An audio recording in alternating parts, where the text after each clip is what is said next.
From Brigham Young University's Maxwell Institute, this is the Maxwell Institute Podcast, Faith Illuminating Scholarship. In 2026, we are releasing a series called Old Testament Reflections. Each week, a scholar offers a short reflection on the Come Follow Me reading. Today's reflection, Passage in Christ, Reflections on Genesis 15, is written and read by Terryl Givens. All things which have been given of God from the beginning of the world are the typifying of Him. 2 Nephi 11:4. Typology can be a tricky mode of biblical interpretation, since inspired Old Testament prophecies and creative modern readings are not always aligned. The author of the Epistle to the Hebrews was confident of one typological reading that should have particularly powerful resonance with Latter-day Saints. In that discourse, Jewish temple practices are clearly linked to a specific fulfillment in Christ. The Holy of Holies represented the dwelling place of God, a presence imbued with such holiness that only the high priest of the Jewish people could enter the precinct, which was protected by a veil, once a year on Yom Kippur, the Day of Atonement. When Christ effected his incarnation and work of reconciliation, he opened participation in the everlasting covenant to everyone by the adoptive covenant of baptism.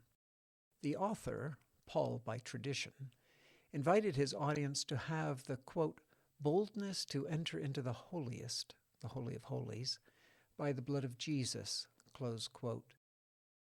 He drew the typology more concretely when he added, quote, by a new and living way, which he has consecrated for us through the veil, that is to say, his flesh, close quote. Hebrews 10, verses 19 through 20. Joseph Smith, in his inspired development of Restoration temple theology, formally ritualized the equivalence of Christ's flesh and the temple veil. One might venture to suggest this is prefigured in the 15th chapter of Genesis. A few chapters earlier, chapter 12, we find the first record of a covenant between Abraham and the Lord, with the promises familiarly associated with that covenant: inheritance of the land, a great name and posterity, and the promise of ensuing blessedness to all the families of the earth. Verse 3.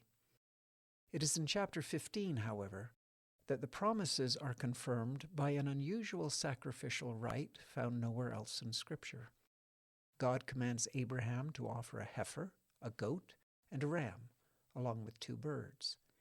He then divides each large carcass into 2 halves, laying them one against the other, apparently in mirror image, leaving a space between the halves. Subsequently, after many hours, as Moses experienced before his theophany and Joseph Smith before his, Abraham suffers an horror of great darkness. Only then is the covenant sealed by a divine manifestation. A smoking furnace and a burning lamp passed between those pieces, following which the Lord personally affirms his covenant with Abraham. Christians generally see blood sacrifice as typifying the death of Christ, a key moment in his ministry of reconciliation. In light of Paul's reading of sacrificial precedent especially, it is hard not to see the parallel between the flesh of this offering in particular and the future body of Christ, both of which, in broken and bleeding form, provide a passage of sorts. The lamp of the Lord passes through the fleshly veil, and Christians in a dispensation to follow through its counterpart in a temple veil. This startling image captures the quintessence of the everlasting covenant enacted in LDS temple theology. It signifies the passage in Christ, by means of which men and women progressively move through covenantal life. The temple saga tracks human pilgrimage from incarnate spirits through adoption into Christ's family, to greater levels of commitment and higher standards of holiness, to entering into binding covenants that reify and extend human and divine connectedness.